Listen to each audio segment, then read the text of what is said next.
Father God, Lord, we're just so thankful again for an opportunity that to come together, to be able to spread hope, spread love, spread anything that you want us to spread, Lord, into the world. We just ask that you're able to allow us to speak what it is that you want us to speak, and that you let the folks out there hear what you want them to hear, Lord. We pray this in Jesus' mighty name. Amen. Simple.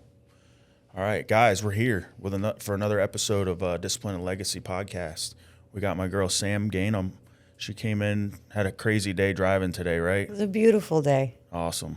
Well, and we're here, another episode. And Sam has an awesome story. I met her. I've been following her now for probably a few months. Yeah. And she's just killing it in all areas of life. Absolutely love her story. Absolutely love what she's doing into the world. And I recently figured out what like TED Talks was and realize that it's like a big deal. She's has a TED Talks. So thank you for coming today. Thank you for having me. And the energy here feels really good. Awesome. So obviously Discipline and Legacy podcast, for those of you in the viewers world know that, we want to hear the story of our guests, right? We want to hear their journey, because there is no destination, right? There's a journey. There's always somewhere where we're going. This young lady has an amazing story. And so why don't you start there? Let's go back to kind of your early years, where you're from, how your childhood was, and kind of bring you back up to now. Okay, so we probably need 2 seatbelts, but I'm a South Florida native. I'm actually Lebanese. My family immigrated here from West Africa. Okay. And I'm the youngest of 4 girls, and we are a big, crazy, dysfunctional, colorful, loud, loving, psychotic, beautiful, tragic, wonderful family. I love it. And in all sincerity, I had the antithesis of a wholesome upbringing, but I don't know that I'd change it. I left home really young. My great uncle Haas, may he rest in peace, and he's totally with us right now. He absolutely saved my life. He is my North Star, gave me so much guidance, and was the biggest, softest, most magnanimous character in my life. And he gave me permission to laugh, honestly, mainly at my dad, but either way. I love the name too, because anytime you hear like Haas, it's either Hoss or like Haas, Yeah, but also he loved avocados, so Haas avocados, okay. Right? It worked. Yeah. And so that's kind of my upbringing in terms of, the basis of childhood, with lots of trauma, lots of abuse, lots of dysfunction, and the guidance that was gifted to me in my uncle. And all that's to say that, I became very career driven, and I became a doer. And I think that my enoughisms, or lack thereof, was what was kind of propelling me. But I was determined to be everything in the opposite of what I was said I would be, And that manifested itself in really developing myself, my career. I've been in print manufacturing, marketing, and branding for 26 years. I took a company I started at 19, went from 5 million to 12 million in 18 years. Wow. I had 49 employees, over a dozen and a half presses, 2 locations, just really huge exposure. Clients like the military, big pharma, things like that. And so I had a lot of success in that regard. And I almost feel like I skipped childhood. Yeah. Right? So as an adult today, I can share that all of that kind of laid a foundation for me in entrepreneurship. I believe entrepreneurs are born. I don't think that they're made. And that is not to say that if you work for someone, you're not an entrepreneur. Right. I mean in your DNA, in the way that you're self-led. And so all that is to kind of say that 6 years ago was a huge turning point for me in my life.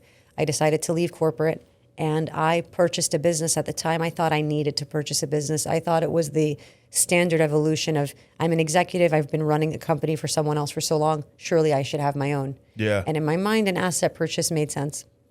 And despite advice and my gut, I went through with the transaction, and it turns out that the gentleman misrepresented the financials by about $500,000. He then sued me, and in the process, I lost my home, my relationship, and became an alcoholic. Now, a little over 2 years later, incredibly proud to say that I'm sober. And for me, sobriety is a state of mind. So my chosen state of mind is complete and total clarity. And now I'm proud to say that I took a failing business from negative 220,000 to positive 110,000 in 90 days. We went from 0 employees to 15 employees, 2 locations. And recently I relocated to Orlando to build another division and an expansion. That's awesome. Yeah. I was like, yeah, because you're set from South, you went to Central Florida. I was like, I guess that's like the next step, right? To kind of hit all areas of, well, Florida is like, everybody wants to come to Florida. Right. But to me, it was attractive in the sense that there's a bunch of brands there with hubs. But if I'm really honest, unlike the transaction, right? And unlike when I purchased the business, this time I'd used no logic. I prayed about it and I followed my instinct. So I got out of my head and got really deep into my heart and just kind of looked around me at what I was being called to. And I just thought, I'll never be today years old. I'll never be right here, right now again. Yeah. And so what would it look like if I tried? And I thought, well, you surely have been through worse, right? And I have a huge community in South Florida. I'm blessed to connect with people. I'm blessed to have nothing but endless invitations for growth, for expansion, for opportunity, for support. So why would it be different if I tried a different location? It wouldn't, because everywhere you go, you bring you with you. So, and, you said something, that kind of hit home for me too, that initially when you, went for that business, that you went against your gut. And, there's, like you said, being on a journey or having that clarity, you notice when you're like, if you have to stop and think about like, maybe should I do this or not do this? And 9 times out of 10, that's, something telling you, the universe, whatever you want to call it, saying, hey, don't do it. It's a no. And, but and sometimes we want to do what we want to do, right? I've been down that path many a times in my life, but it's a learning experience, right? No failure is ever for naught. Right. It's always a learning experience. Like you said, you kind of overcame and made it 10 times better because of it. Right, but the reality is, without that layup, it was the setup basically.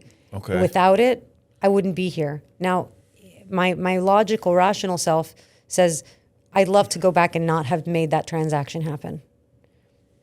And then I think, well, who am I to play God? Like, really? That's kind of funny. How am I going to say, like, I'm going to barter and be like, I want everything as it is today, but I want to just delete that one point. Change, yeah. Right? So, that made you who you were, made your path what it is. Right, much like my childhood. And I mean, one thing I can tell you with certainty, and this part I might be the most proud of, I have literally no anger in my body.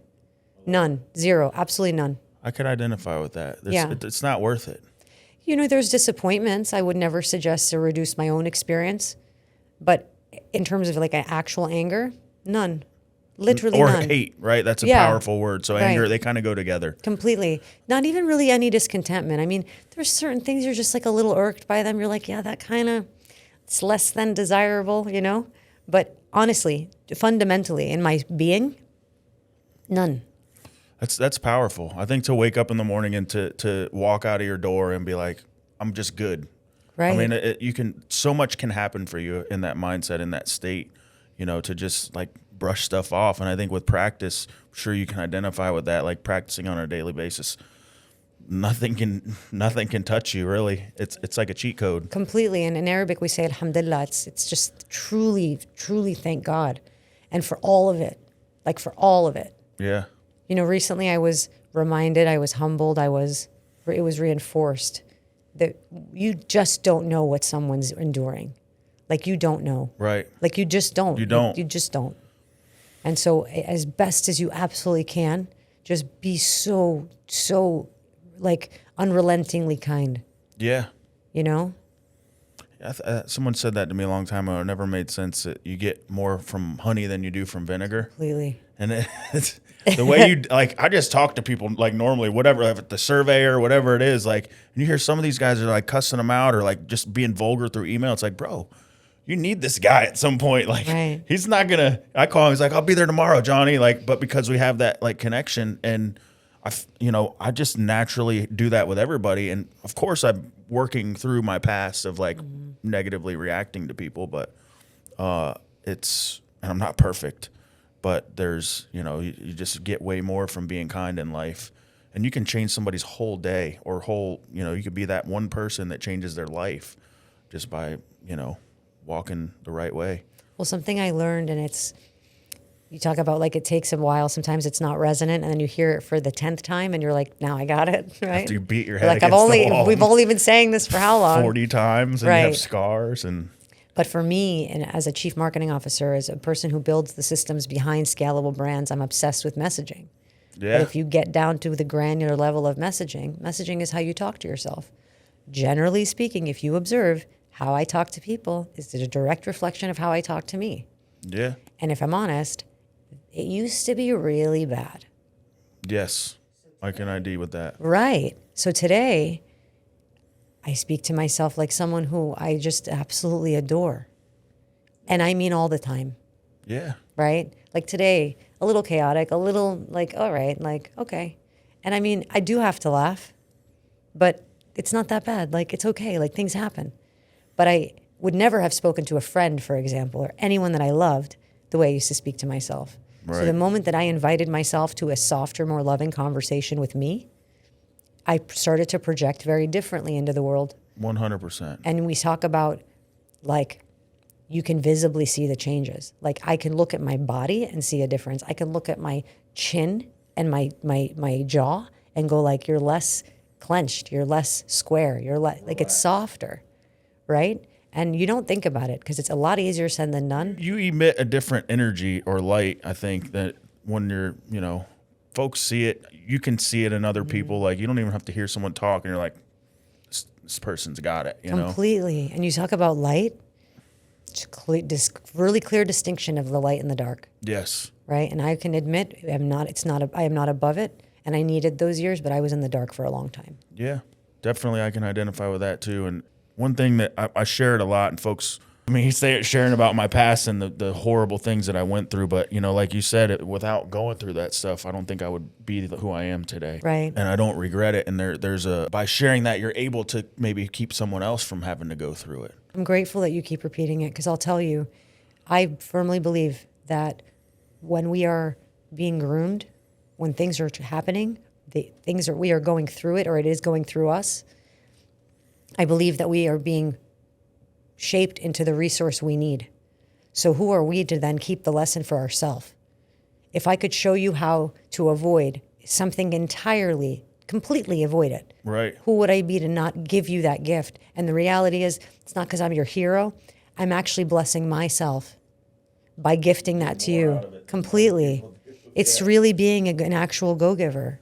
And I think too, you get to a certain point too where that's all you have. Like you want to just give it. You want to I want to help everybody. I want to see everybody grow. And there was a point in my life where I was like envious of things that other people had, and I was kind of like, man, I wish I could have that. But then I had to get out of my own way, right? And then see that things were possible. Just taking those leaps of faith, like even like you said, you had that gut feeling that I want to do this on my own, but that leap of faith brought you to who you are today. Completely. And so not all the time are those things that are negative that we kind of regret from our past. Right. Talk about going into the new part of your business, the new part that's successful. Talk about how that transition happened from coming out of the dark days. So I can tell you that in my profession, in my career, I'm a big systems nerd. And I came to fascinate myself with the first and foremost system, our internal operating system. So when I started to show up different, every part of how I showed up and every part of how the world showed up for me looked different. So A, I no longer block the blessing. And two, in both my brands, SG Inc. is a printing, marketing, and branding company. Our tagline is, if you think it, we ink it. And our obsession is strategy. We are obsessed with you winning, period. If you don't win, we don't win. So it's a lose-lose. Right. And if I can take all the knowledge of 26 years, a team of 15 incredibly skilled, wildly passionate humans, and show a business how to get their messaging unstuck, get them clear, get them more visibility, and show them how to convert sales with ease, why wouldn't I? Yeah. On my personal brand side, I am Sam Gainham. It's the CMO piece, the speaker piece, the MC piece, and the comedy piece. To me, that's my gift to myself and to the world, in truth, to take my trauma and make it, find the message in my mess. Yeah. And I'm going to laugh at everything. So you can join me or not. Right. Most of the time I'm laughing at me. So it's not like I'm ever, reducing someone and making fun of someone. But I find that if you allow people to come into a space of joy, there's no obstacle. It's just an invitation. We could get our hands dirty with a lot more joy. It's a little easier to do that. That's the goal in life. Right. Is to that peace, that joy. I mean, I think that's what everybody looks for. Right. And you can create it so simply, like this. Yeah. You can laugh at, I lost my glasses and I can't really see. You can laugh at it, like, Just genuinely. being cool with it too, like kind of brought a different kind of energy where I was like, yeah, because Yeah. you think about like, oh, she says there's an actual car fire. I'm going to be a little bit late. I'm like, I'm 40 minutes late. There's a legitimately speaking, present time, real time, car on fire. Like, what am I going to do? And so I know, like, I know what you're going through. I'm like thinking it and like I can see it. And I'm like, I already know how you feel. And then to come here, I'm like, oh, it must have been horrible. And you're like, no, it was great. Like, I got to listen to 40 more minutes of Teddy Swims, to be honest. Like, okay. what was I going to do? We're just parked there. That's like, it. Right. No matter what, you got to go through it. So Right. you can go through it with a good passion or energy, or you can go through it being upset. I just figured out that, to control the controllables, and for context, I'm never preaching, and I'm certain 80% of the time. The other 20% of the time, I'm having an unhinged human experience. And the difference, though, is my reaction time is shorter. I can bring myself back to neutral so much quicker. And so in business, it manifests itself so differently because there's no longer any obstacles. Yeah. There's no problem. Everything is fixable. Like, literally everything. That's what I always say at work. Like, we'll figure it out. Mm-hmm. There's like nothing is not unfigurable. Right. And if, especially with AI and Google. But especially with a tribe, Yeah. right? To have one person you can call is the difference. Now, having double digits of people and having people so heart-centered in their posture and how they show up and so skilled in their niche that you could call and go like, I have this exact specific challenge. Can you Mr. Miyagi me right now? That's so awesome that you talk about that because that's big with, the message that I really want to get across and I like to get across because you have a group of people that like this person knows exactly what I need to do. I'm going to call them. Talk about that a little bit. How did you build that kind of network? Honestly, so my dad, I like to describe him as like his own chamber of commerce and an immigrant family. You want to talk about figuring it out?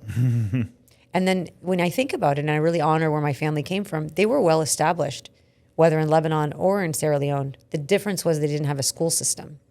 So you take really educated, highly cultured people, and they come here for the American dream that is the education system. Right. Totally polarizing experience, right? I was born here, raised in a wildly Eastern, beautiful, beautiful home. In so many regards, very, very cultured, very committed to maintaining our faith and our culture, all while having their dysfunction. But all this is to say they created so much community. They led so much. And I get that from my dad completely. Mm-hmm. I'm a community builder and a gatherer. And I see people in a way that I know is such a gift from God. And I'm grateful that I now see myself as well. Yeah. And all that is to just anchor and say, independence, for whatever reason, used to mean isolation in my mind. Yeah. Interdependence is the most beautiful word in my mind today. Because I rely on you just as much as you rely on me to show up. Not in a codependent fashion, but because we're excited to co-create this thing that we're doing right now. We can do it better. Completely. Yes. Why wouldn't we want to do this together? Why would we want to do it solo? Right. Right? From a perspective of strategic partners or your network, I want to do business with my friends. I want to hang out with my friends, right? We're basically all high school kids in our little groups, right? Yeah. Doing big things. Similar, yeah. Right? Except maybe with less dysfunction, I think, and a lot more clarity. A little more adult, and we have alcohol now. Well, we don't. But I'll remember all of Yes. this, which is amazing. But for me, a lot of what happened to me in terms of scaling who I am as a human and the financial success that I was able to have, or rather what I was able to undo. You're having bankruptcy, rehab, and therapy conversations on repeat for months and months on end, and you decide if those are your options. And while I'm grateful that those are options, some part of me said, those options will always be there. What if there was a different path for you? And I took it. But I was able to get through it because of my strategic partners, because I removed shame from my life entirely, because I started having very honest conversations with myself. And I know that God removes to replace. So I promise you, people will remove from my path yes. like a dunk tank. They were removed like that. And some people are just in your life for a season too. Some who are helping you, right? And like you don't. It's like, wow, they came and gone, but that was the coolest thing ever. I think my best friend from second grade, Kathleen, who I call my Mother Earth, she speaks about it so well. People are conduits. Sometimes they are. You're just passing through, right? Yeah. And if we know that, and I don't mean that they're not permanent in the sense that I have like a commitment issue because I've had friends my entire life, Yeah. second grade. Yeah. But what I do know is that we're all holding and creating space, and sometimes it's just for a time. And if we really believe this is a simulation, and I do believe it is, and I do believe in life after death, I believe this is a continuum. There's no way we make this connection. It's temporary. Right. We see people in a familiar light because I think maybe we've known each other before. And I think for me, it's beautiful. But I don't know that I would ever come, forget about through it, but even remotely be who I am or be able to build teams the way that I do with so much love, if not for my strategy in my network and in my partnerships and not needing to know everything, being able to call you and go, listen, here's my situation and allowing you to coach me. Yeah. Like we talk about people being coaches, and I'm not speaking about the profession. I'm talking about how you show up to coach your friends, right? Like just being a guide. It's not even telling them what to do a lot of times. It's like, hey, what about that? Right. You can see differently because you're not in it. Yeah. Right? You're neutral.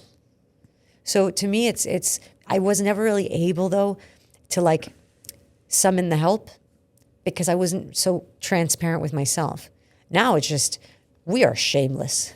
So we just show up and we're like, let me tell you. When did that happen for you? Because like I can definitely identify with that. But when was like the part where you're like, I don't care what anybody thinks about me, like, and talk about that. January 9th, 2024. Okay. I was spiritually intervened. Like an awakening or yeah. Okay. Well, I was knocked out actually. I just was asleep. I was knocked on my ass. So my journey in sobriety looked like I turned 40. 3 days after turning 40, I'm December 29th, so basically January 1st. This is my year. I'm 39, so.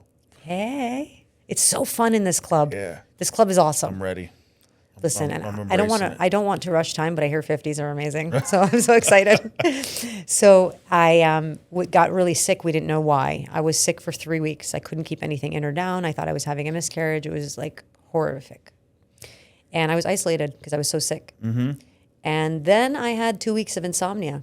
Wow. And on day 9 of 14 days, I was having horrible thoughts. I had no desire to live. And I was in my apartment and I heard a voice so distinctly in my right ear, so loud, but not, and so clear. And the words were simple. You think you're a burden on your sister and your mom. What if you treat yourself like you're them? I'm not even remotely embellishing that a friend of mine, Jack, says that God gave me a new heart, and I believe God gave me new eyes, even though I lost my glasses. You still have blurry vision. Still can't see you guys. But either way, everything changed. So that was it. That was the day. Was you stopped drinking that day? I stopped drinking. I stopped using. I stopped using excuses. I stopped storytelling. I stopped everything. But what I would really like to drive home is less about what I stopped and more about what I started. Yeah. January 10th, so I was so sick I did not literally leave my bed. January 10th, I walked around a circle in the cul-de-sac of my neighborhood. And I used to be a competitor. I did bodybuilding for a couple of years. I've done a bunch of different races. I love all of the fitness. Yeah. It's definitely church, like all of it. Yeah. And I'd fallen off in my entrepreneurial journey because you have no schedule and you have no balance, and it is completely insane in the beginning. And you also think it's supposed to be that way, so your resolve is this is how it's supposed to be right now. Not recognizing the need for discipline and the requirement for a schedule for this to be sustainable. And so burning the candle at all ends led me down this path of destruction attached to the business I bought. Networking events invited me to a 2-drink minimum, and that's where my addiction started.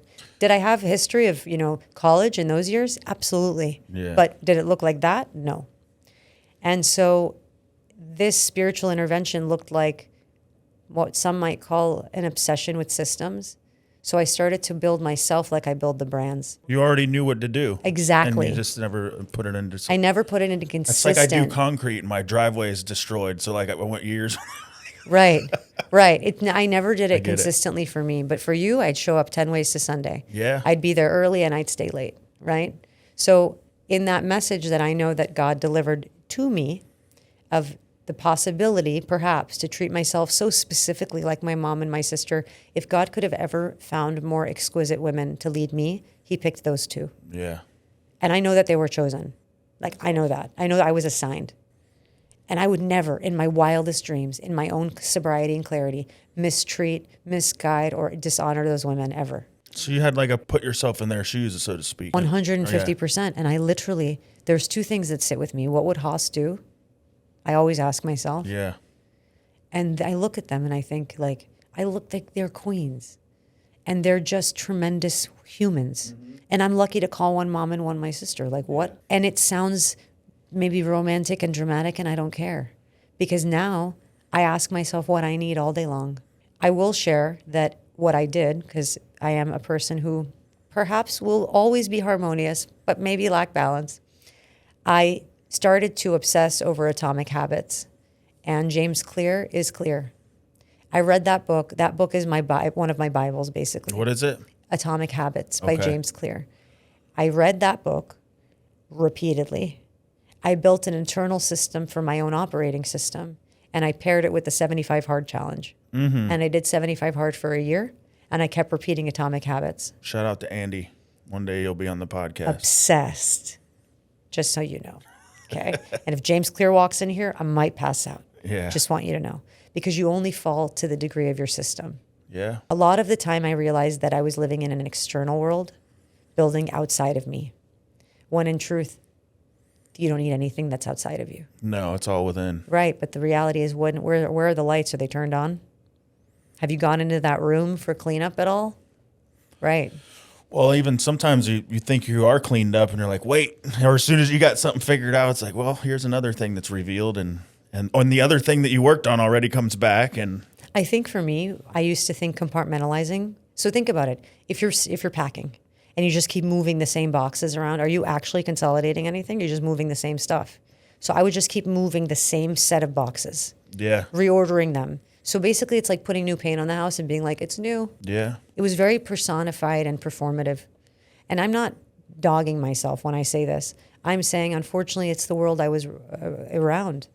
You know, for women, you know, it's your makeup and it's your hair and it's your this and your that, right? And next thing you know, you're covered up. And so I was just kind of there, and I didn't know. Yeah. It's not to like make it all sound so negative. I just meant like the dress up is supposed to be fun. It's not supposed to cover me up. Yeah. Right. And for me, it was just, it really took a toll on me as a person. And, you know, I don't know that I need to, but like I look at my tribe and I'm like, I just want to apologize because they really were getting the rest of me and not the best of me. You brought up an important point too about like the whole networking scene. Mm-hmm. and you know, showing up for others but not showing up for yourself. Mm-hmm. And you know, that's powerful, because even people that I don't know, I kind of see the same thing in others, and you know, I can see that in myself as well.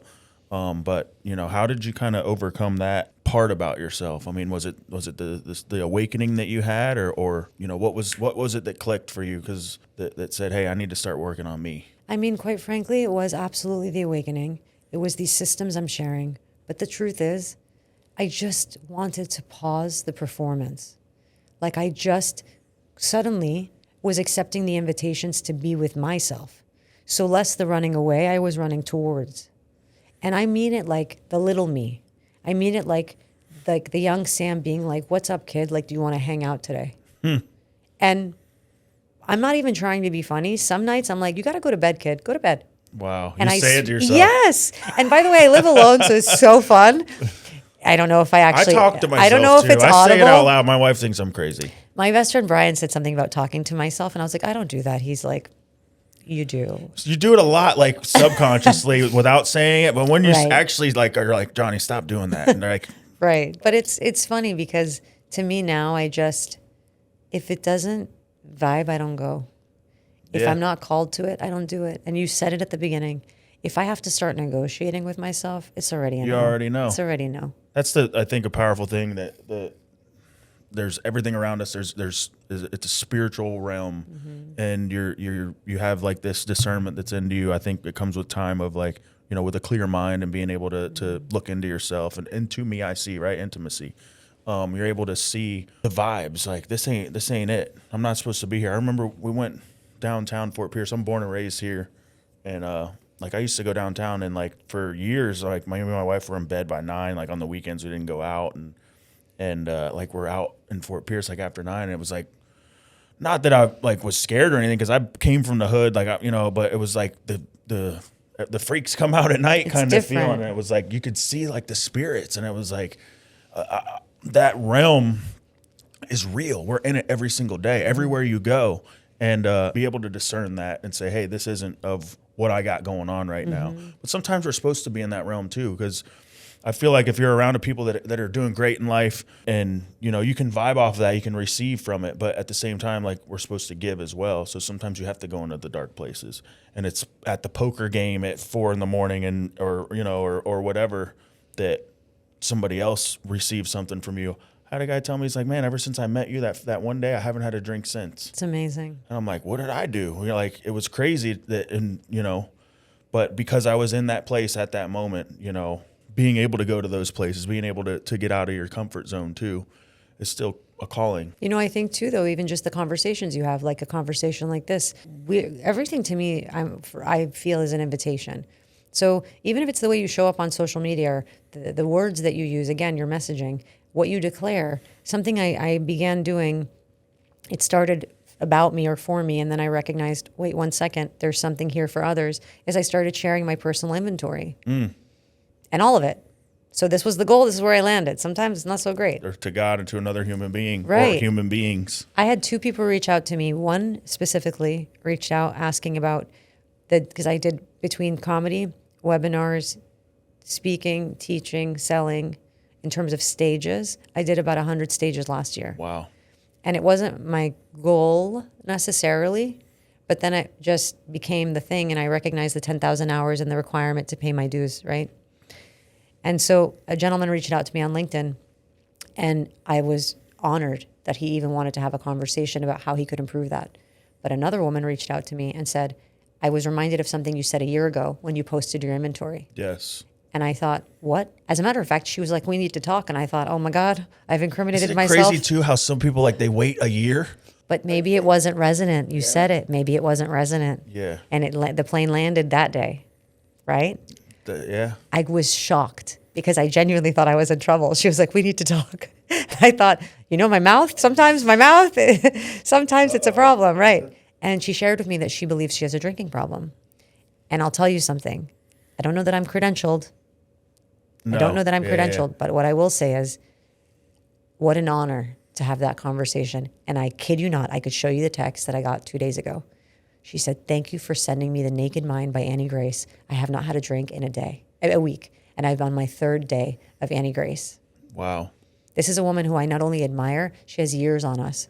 Right. This woman, God only knows. And I'm thinking, like, you want me to give you advice? Right. And then I thought, this is God asking you to rise.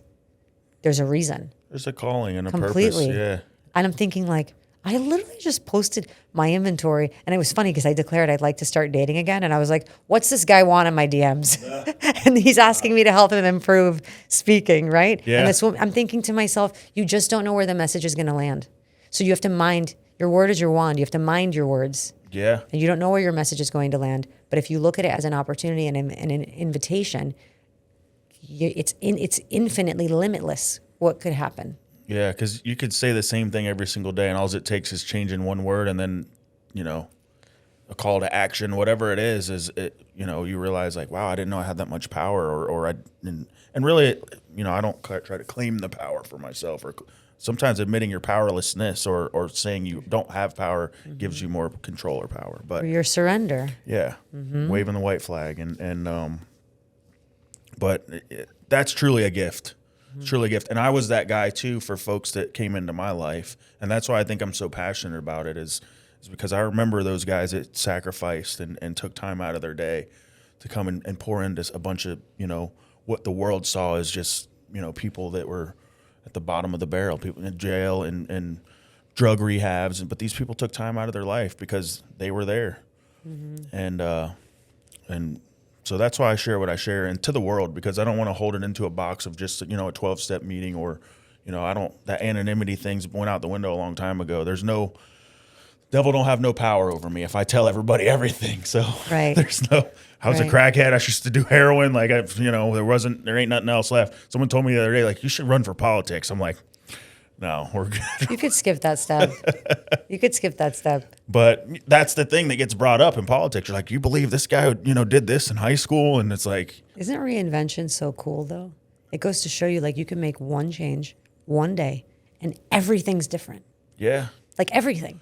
Well, that saying, nothing changes if nothing changes. So that if all it takes is that one change of your day, that one habit you break or one habit you make that flips the script for the next 10, 20 years or the rest of your life. And I totally get what you were saying, where like you had that kind of awakening. For me, it was, I didn't necessarily make the change at that point, but that was the time when I actually was awoke.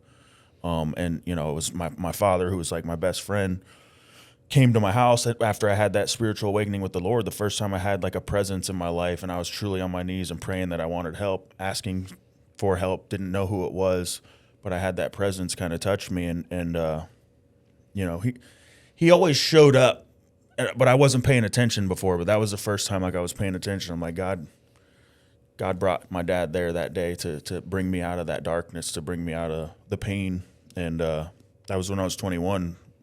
I 15 to 21 was like the worst. It was like a blur. I don't remember. Wow. And Xanax and whatever else, and through high school years. And I don't even remember.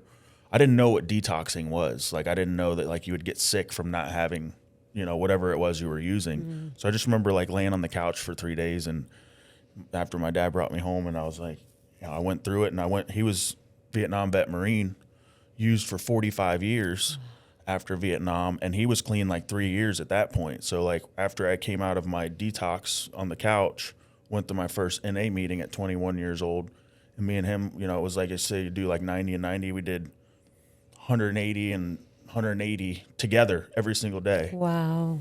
And so that was the awakening for me, because had I not, those years of my life, 21 to 26, before I ended up using again, I'd have been dead or in prison had I kept doing what I was doing. It's amazing. And but the same thing, like looking back at your family and realizing, like, even though that I look at my dad as a king now, at the time when I'm growing up and I was a pain in the butt to him, and we used to go to the county jail and bring a message NA meeting to the jail and prison ministry together, and he would like tell everybody how I stole his weed. And like I'd take all his pills out of his pocket, but we were clean together at that point, so we got to tell the good part too, and how we became. Or my dad, I had a relationship with him before he passed it, and none of my other brothers and sisters had. So that marks you, And I realized today, I know that he's here. I am him.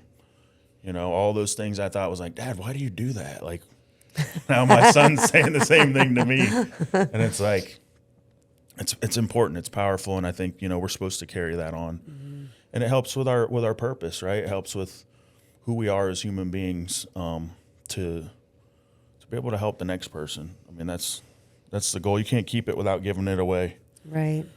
Well, it becomes of you, so it spills out of you. This unrelenting pursuit of whatever it is. It's funny because I used to think like the language, like the discipline, the consistency, that it was hard, as in hardening. And yet, when I was inconsistent and undisciplined, I have never been harder.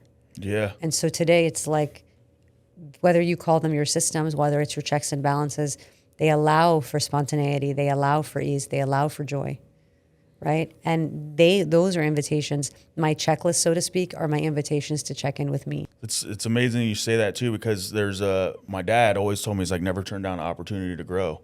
So there's that when you're on the path and you're you still have your systems in place, and I'm disciplined.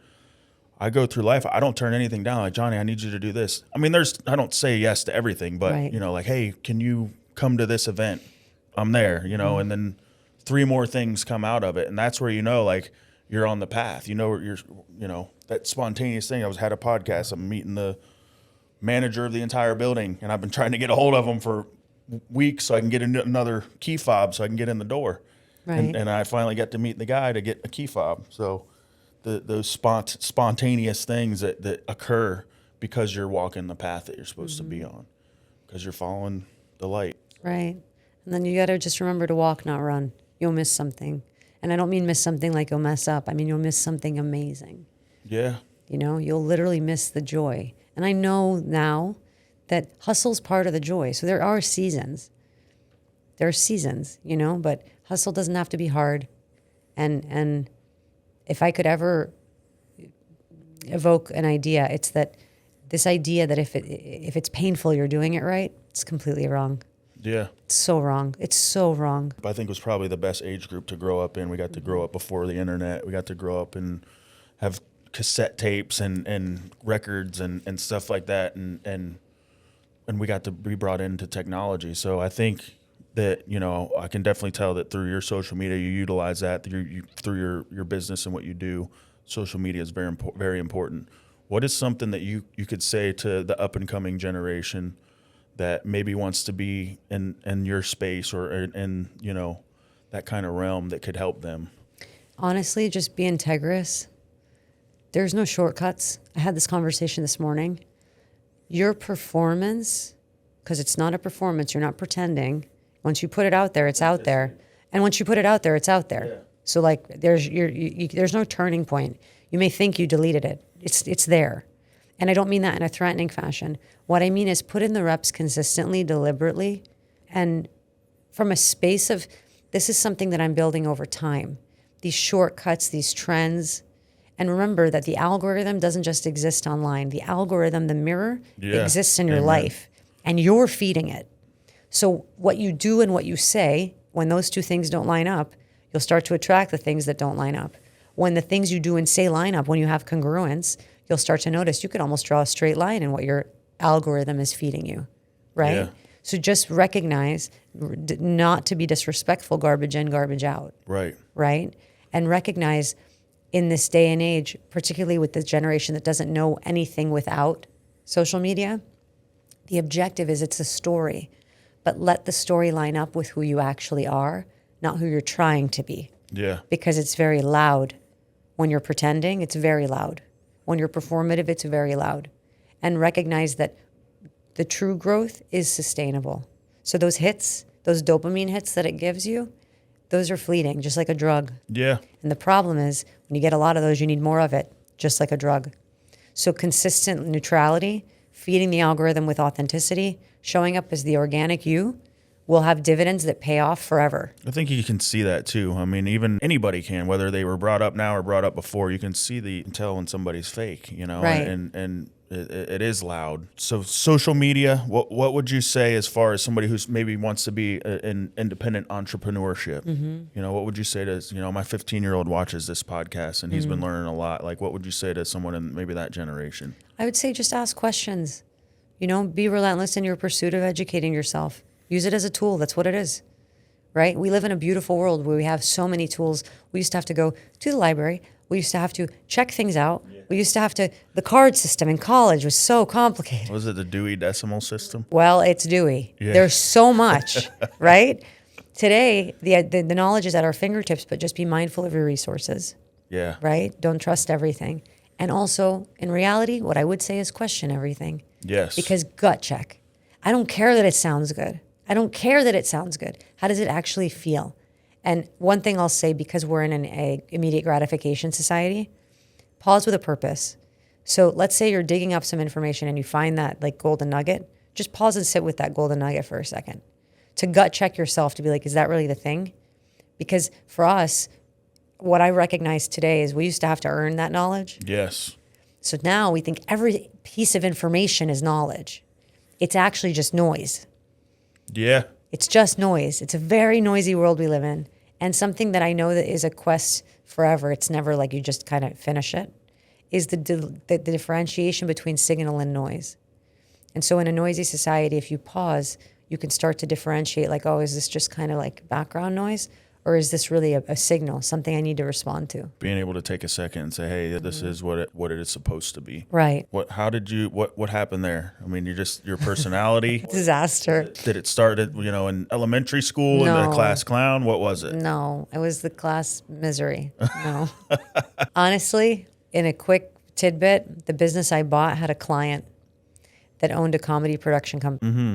Because you perform. I do. Yeah. And I host and I have yet to even remotely, peel even 1.5 layers of the onion back when you think about it, because You put the reps in forever. Eddie Murphy still goes to open mic nights. Yeah. For me, it's my therapy. It's a form of church. It's a form of expression. It's mine. You also can't screw it up. Just so you know, you can't screw it up. It's your story and your content. You can't screw it up. Yeah. The company that I purchased, the client existed. The irony is he's Lebanese and so am I. The better story is I had no clue the day I was moving out of my office because I couldn't afford it because of what was done. He comes in without an appointment and I'm like, who's this guy? And I'm a mess. By the way. Like I'm a mess. But he was already a client and you didn't know it. I didn't even know anything about him. I knew nothing. Gotcha. And he comes in for one reason. We have a completely different story, a completely different conversation. This is 6 years ago now. He gifts me a comedy workshop. And I'm like, what? Like I can add one more thing to my plate? Best thing ever. The irony is that the first coach I had was a therapist. Didn't know that either. I replaced all my talk therapy with comedy. By the way, I would never suggest that I'm good, right? It's forever. Yes. It's forever. But what I will say is it's improved my life tremendously. It's allowed me to really remove the shame. It's allowed me to invite joy. Ranting is hysterical. Anyone that wants to find comedy in their life, turn your phone on and unleash and rant about everything in your day. The fire, all the things. Rant about everything in your car. Turn it on. How do you just start? You just turn it on. You just literally go, there's a capital effing car on fire. And then you just start being your Karen self and you start just completely expressing and you'll find something. You'll find something. Yeah. And it's funny to say that the things that were the most traumatic for me, what ends up happening is in class, because we do go to class, there's a comedy workshop in Boca at Sad Man Comedy Cafe. I am shamelessly plugging these people. I love them. Yeah. I'm their marketing partner and we market the workshop on Sundays, 1 to 4. The way that I'm able to differentiate or delineate my growth is if I can take a topic to the stage and how it feels when I talk about it. And I don't mean on the stage to perform, I mean on the stage in class. And so if I feel even a little bit of some tinge still, I know that I'm not there yet. But it's so incredibly freeing when I go, yeah, you know my dad? And I say something. And it's not because I'm being mean. It's because it just flows. I'm like, we're over that now. Yeah. And it's the coolest check of like, are you good? Like you're all right about it? Or are you still working through it? For me, again, an invitation to keep working through it if the thing still bothers me. Right? And no one knows because I'm in class, I'm practicing. It's not necessarily part of my bit, right? Yeah. And the other thing is it invites you to play. So it's just not that serious. And I just would like you to realize this is the work for me because my nature is I'm a very serious person, like my natural way of being. You'd never know because I'm not that way anymore at all. But I've lived this way less. I lived the other way a lot longer, right? So now I keep my accountability in going to class. And I'm just so blessed, truly. I mean, I feel this part of my life, I'm spoiled. Honestly, I do. The quality of comedians, the quality of opportunity, the quality of story, the shows. It is the one part of my life I feel spoiled. I could in. definitely identify with just waking up and feeling like am I still sleeping? Yeah, like, every it's day so is- cool. You could say that about like life in general, like I'm in class, but because I have this very like stern kind of approach. Like people say if I walk in a room and I don't say a word, like they think I'm this mean person, but then they meet me and they realize that I'm just a big teddy bear. And, to like make people feel like it ain't that serious, in work, in all areas, like you walk in a room and you can just carry that with you and they're like, oh, we can ease up a little bit, you know? And that's how I live my life, like just eased up. And, my wife talks about too, like little stuff I say, just one little word, because she's Brazilian. So I have to explain some of like the American comedy sometimes. But now like she gets it. So it's like say one little word and she just cracks up and it's like, it's not that serious. Right. Or we're at a beginning of an argument and I switch it up. Like it's not that serious. Good move. Yeah. Good move. And, but I love it, man. And there's no other way that I would want to live my life. And, Same. Continuously practicing it, right? How do we make it better? Just if it ain't practical, it ain't spiritual. So, and that's the other part was religion. Religion was created to divide, in my opinion. Agreed. All of them are the same. If you look at them all, they all kind of want the same things. And so that's where like I bring in the spiritual realm. It's just a relationship. I just talk to a power greater than myself, God, Jesus, whatever you want to call it. I talk to him because it worked for me in 12-step before I became, before I found God. And there's cheat code there as well because that spiritual realm and having that conversation, with something on a daily basis in the morning kind of changes how I live the rest of my day. And I think now it's just muscle memory for me. Now it's just walking out the door and knowing that I'm on the winning team, knowing that nothing can stop me. And can you identify with that? Completely. So one thing I will say for me that I think is so beautiful is something about my family is very meditative in their practice. So in Islam, you pray 5 times a day, you pray on a prayer mat. All of this is to say, from my observation, you have pause with a purpose time, you have time with God, and you get on your knees. I didn't appreciate it as a kid. Humble yourself, yeah. That's what people only like. Even getting on your knees is a form of surrender, a form of, yeah. Right. And you know, I've been through quite a lot in terms of my journey. I know this. I'm a child of God, period. Mm-hmm. Call it what you like. I speak a couple languages, so they're all different languages in my mind. Yeah. Right? Like, in whatever you identify with, amazing. Yeah. Like, I want you to feel at home. So whatever it is, right? And we say prayers and we pray for blessings and for warmth and to be wrapped in grace and yes, on all fronts. I would say that the last, most definitely 2 years, perhaps 3, but really, really 2, is everything I do is attached to a greater something and something so much bigger than me. And I'm never alone. 100%. So the truth of the matter is I'm guided and I'm protected, and I can see it when I pause. And for someone like me, it's really, really practice to pause, right? So you get caught up in the doing, but we're human beings. We're not human doings. Well, you said it early on. One of the first things you said is like feeling isolated. There's a difference between being with yourself and with isolated and then being alone and still having something there. Right. Complete isolation, it's torture. That's where the enemy wants us. That's the enemy wants us to think we're not great enough, thinks that we're not doing things the way that we're supposed to be doing them, that the world is against us, and you know, to get out of that space. And sometimes it takes being alone. You know, that's my morning time. Like, I think I have a camera in my living room. Like, if my wife like rolls it back and like sees, like, I'm on the floor kneeling down, I'm reading, I'm praying, I'm scrolling, you know, but that's like my time where like I'm connecting and starting my day, and it's not isolation anymore. It's not me, you know, downing myself or having the shame or guilt for anything I did in my past. It's like everything I did I get things brought up still. You know, I'm still dealing with the wreckage of my past. So sometimes things get brought up and you want to go back to that place and think like, hey, did I really do this? Am I really not good enough in this spot? Am I being a good father? And I question it, and I always end up with the same answer, is like, I'm right where I'm supposed to be. Completely. And also, and I don't mean it in the sense to ever reduce, because sometimes we're still cleaning up aisle 5, 6, and 7. And, you know, there's I would never call it a regression, but, you know, there's a rebound sometimes. Not that you rebound, but, you know, it's like a ricochet, rather. Mm-hmm. So it happens. I'd like to consider that most of the time I don't even reflect. I don't even think about what my life used to be like before. Not because I'm in denial, the opposite. I'm so clear on the fact that it had to be what it was to get me here that I respect it, but I leave it there. 100%. You know, like I can look and be like, all right. I still like, because people bring it up. I would say like it was like more of like a daily inventory. Like, am I still acting that way? Am I still doing that? Do I owe this? You know, right. It's good to be reflective. You know, it's funny sometimes. I write lots of material about it. Is, you know, when you're sober, there's a downside because you remember everything. Yeah, you get to experience it. Well, it's like I can see your thoughts is what the reality is. Like, you're so clear, and all that's to say, this side is amazing, but I got to give it to the other side because I couldn't appreciate or understand. And I will say, I don't keep it far from me because it's humbling as well. But I can say with certainty that I'll never go back. Yeah. And I also know that it's one day at a time. And it's all one day at a time. That's it. It's just that I'll never have 2 bad days. No. Right? So, okay, things aren't always perfect. Or a whole bad day. Correct. Maybe just a half of one. Or... just a moment. Yeah. You can have a moment. Yep. You know? Life's just a bunch of moments. And none of these thoughts or ideas are necessarily revolutionary, but they are when you do something with them. Yeah.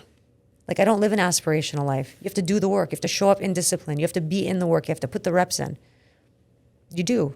I feel bad sometimes. I'm like sitting still. I'm like, should I be doing something? Mm-hmm. It's interesting, right? I need to do something. Yeah. And I talked to a guy today. It's like, man, you got a lot going on. I'm like, yeah, I don't function right unless my plate is not full but overflowing. But it depends how it, like, there are But moments. that's 'Cause- normal for me, I think. Right. That's like, right. And in fairness, someone said something, and I don't mean this like it doesn't really matter. For some, it's like you have so much, and for some, it's like not enough. I'm a pretty overflowing plate typically as well, and there are parts of it that I enjoy. I mean, almost all of it, or I wouldn't Right. do it.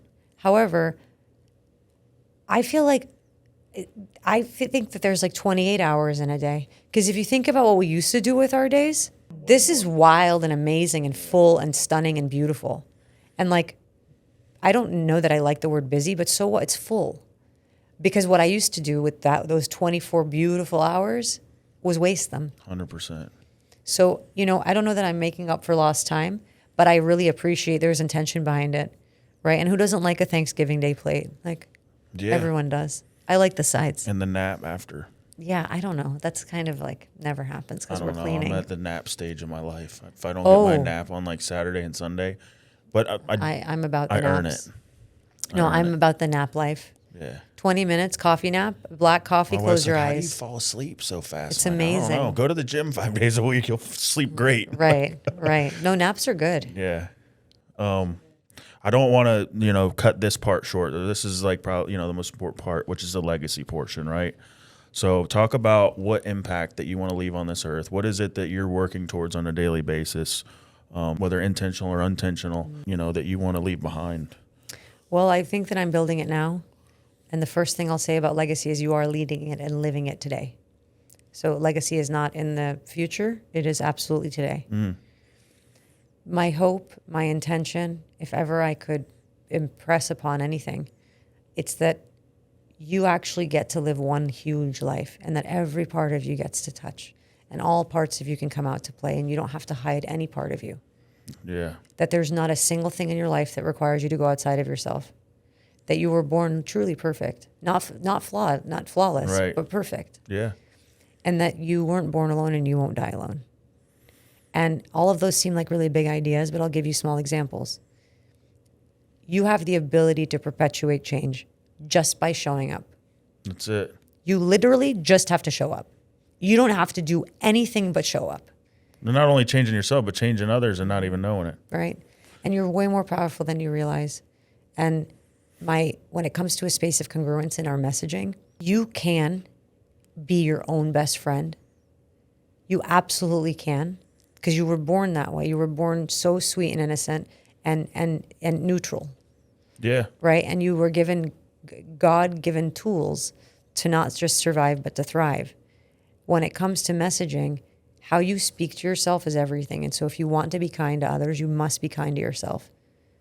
And I'm Yeah. talking like diabetic levels of sweetness and kindness. And there's no flaw in like, loving yourself. I mean, I tell people like my priority list is like God, me, because if I don't have me, how can I be there for anybody else? 100%. And it's not a selfish like worrying about me. It's like my mind, body, and spirit comes first, and then I can be there for my wife. I can be there for my son. I can be there for the other people in my life, and it's important. They get the best of you, not the rest of you. Yeah. And then we don't have crack concrete driveways, and we do concrete for a living. Or crack. Or smoke crack. There's that too. Powerful, powerful conversation. I'm Thank super you. grateful that you're able to come today. Thank you so much. What is Sam working on now? What do you got going on now? 3 really big things. The first is my TED Talk on April 18th at Apex, North Carolina. And I'll just Is that say, like you can see that on like live if you weren't able to make it there? I don't think it's streaming. That's probably the only piece of information I haven't asked. What I know is what an experience. And there's something that will be contagious about it. Yeah. That I know. I'm working on my book, and it's called Run Like a Girl. And right now I'm designing the book cover with a local artist. Her name is Alyssa, and she's so dear to me. And I'm not putting a deadline on it because it just gets to become, and I'm not making it a task. Like it just But gets you're to doing be it. completely Yeah. every day, a little bit every day. That's the important part. Right. And the third thing is I'm really, really so focused on creating a division of all the things with Orlando as a hub. Mm-hmm. It's such a labor of love for me because I realize, and you said it earlier, you take all of you with you. You take your whole self. And there was a really long time where I didn't appreciate who I was and how I was. And I didn't think that I was special. Mm-hmm. And now I'm so proud to say that not only am I special, I'm needed. Yeah. And to me, that is selfless, to understand that you bless the world, that you make the world better, that the world is requiring of you to show up with your whole self. Yeah. Right? And so I feel liberated and I feel a zest for life I've never felt before in my whole life, my entire existence. And so those 3 huge projects are so important to me because they're really not about me. Mm-hmm. They're not. And I really just get by with a lot of help from my friends. Nice. Where did that come from? I don't know, a movie or something. Was it a song? Probably. I feel like I've heard it a million times. Probably. I could sing it. Yeah. You know, in the big picture, I want a Netflix special by the time I'm 50. You and me both. Let's do it together. Oh my God, it's going to be a disaster. Let's go. If there's anybody from Netflix, we're going to look for us. Michelle Buteau, I have the biggest crush on you, darling. Call me, please. We're coming. We're coming. All right, last thing. What would Sam now say to Sam 10 years ago? I absolutely fucking adore you. Why? You're everything. Oh, that's what I would say. all right. He's a little slow. I'm just kidding. I get it now. That's what I would say to myself. Awesome. I would say to myself, and I wouldn't explain Short why. and sweet, to the point. With the F-bomb. Boom. With the F-bomb. I'm working on my cursing. Yeah. It's a process. Not an event. Anyway, guys, absolutely amazing conversation. Sam, we're going to put all her links in the bio. We're going to connect you with everything she's got going on. She's I forgot to even say it in the beginning, the first female on Discipline and Legacy. What? The first of many to come. So hell yeah. Somebody said that to me. They're like, oh, is this just for men? I didn't I'm like, know. no, this is not what we're doing here. What an honor. Yes. So it is an honor, and it's an honor to have you here and a Thank pleasure. you. And that's it for another episode of Discipline and Legacy. Thank you so much.